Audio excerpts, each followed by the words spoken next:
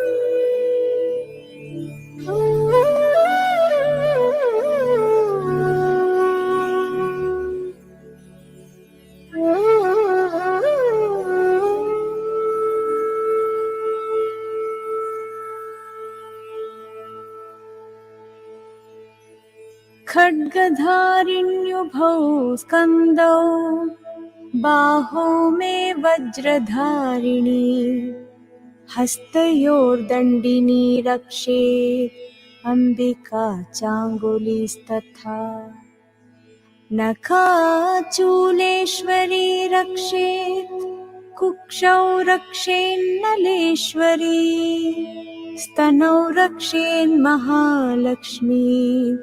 मनःशोकविनाशिनी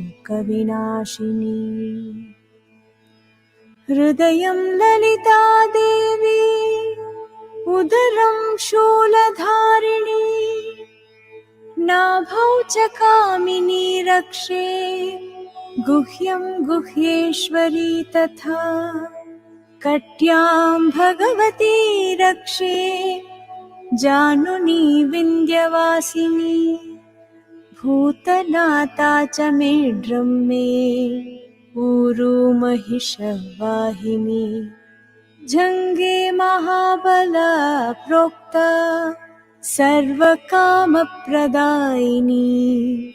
गुल्फयोर्नारसिंही च पादौ चामिततेजसी पादाङ्गुली श्रीमे रक्षेत् पादाधस्तलवासिनी नखान्दंष्ट्राकराली च केशांश्चैवोर्ध्वकेशिनी रोमकूपेषु कौबेरी त्वचं वागीश्वरी तथा रक्तमज्जावसा मांसानि अस्ति मेदांसि पार्वती अन्त्राणि कालरात्रिश्च पित्तं च मुकुटेश्वरी पद्मावती पद्मकोशे कफे चूडामणिस्तथा ज्वालामुखी नखज्वाला अभेद्या सर्वसन्धिषु शुक्रं ब्रह्माणि मे रक्षेत् छायां चत्रेश्वरी तथा अहङ्कारं मनोबुद्धिं रक्ष मे धर्मचारिणी प्राणापानौ तथा व्यानं समानो दानमेव च यशकीर्तिं च लक्ष्मीं च सदा रक्षतु वैष्णवी गोत्रमिन्द्राणि मे रक्षेत् पशून् मे रक्ष चण्डिके पुत्रान् रक्षेन्महालक्ष्मी भार्यां रक्षतु भैरवी मार्गं क्षेमकरी रक्षे विजया सर्वतः स्थिता रक्षाहीनं तु यत्स्थानं वर्जितं कवचेन तु तत्सर्वं रक्ष मे देवी जयन्ती पापनाशिनी पदमेकं न गच्छेत्तु यदिच्छेच्छुभमात्मनः कवचेनावृतो नित्यं यत्र यत्राधिगच्छति तत्र तत्रार्थलाभश्च विजयः सार्वकामिकः यं यं कामयते कामं तं तं प्राप्नोति निश्चितम् परमैश्वर्यमतुलं प्राप्स्यते भूतले पुमान् निर्भयो जायते मर्त्यः सङ्ग्रामेष्वपराजितः त्रैलोक्ये तु भवेत् पूज्यः कवचेनावृतः पुमान् इदं तु देव्याः कवचं देवानामपि दुर्लभम् यः पठेत् प्रयतो नित्यं त्रिसन्ध्यं श्रद्धयान्वितः दैवी कला भवेत् तस्य त्रैलोक्येऽप्यपराजितः जीवेद्वर्षशतं साग्रमपमृत्युविवर्जितः नश्यन्ति व्याधयः सर्वे लूता विस्फोटकादयः स्थावरं जङ्गमं वापि कृत्रिमं चापि यद्विषम् आभिचाराणि सर्वाणि मन्त्रयन्त्राणि भूतले भूचराः खेचराश्चैव जलजाश्चोपदेशिकाः सहजाः कुलजामालाः शाकिनी डाकिनी तथा अन्तरिक्षचराघोरा डाकिन्यश्च महाबलाः ग्रहभूतपिशाचाश्च यक्षगन्धर्वराक्षसाः ब्रह्मराक्षसवेतालाः कूष्माण्डा भैरवादयः नश्यन्ति दर्शनात् तस्य कवचे हृदि संस्थिते मानो नतिर्भवेद्राग्नः तेजो वृद्धिकरं परम् यशसा वर्धते सोऽपि कीर्तिमण्डितभूतले जपेत् सप्तशतीं चण्डीं कृत्वा तु कवचं पुरा यावद्भूमण्डलं धत्ते सशैलवनकाननम् तावत् तिष्ठति मेदिन्या सन्ततिः पुत्रपौत्रिकी देहान्ते परमं स्थानं यत्सुरैरपि दुर्लभम् प्राप्नोति पुरुषो नित्यम् महामाया प्रसादतः।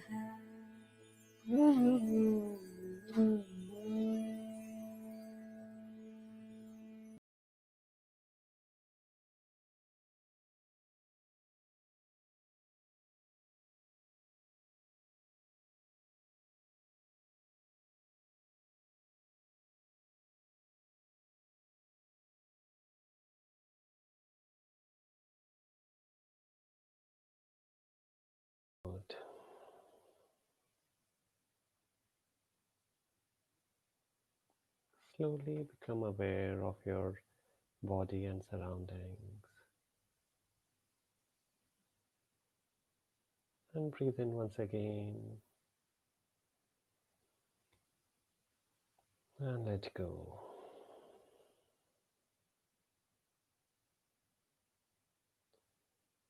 And when you feel ready and complete at your own pace, with a smile on your face,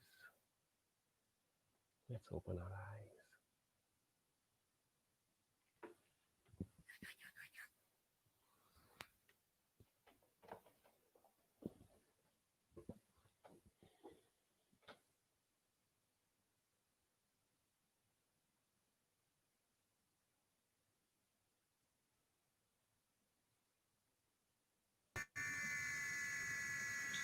Sooksham, thank you for the wonderful session. Is there any message that you would like to share with the viewers today? Yes, why not?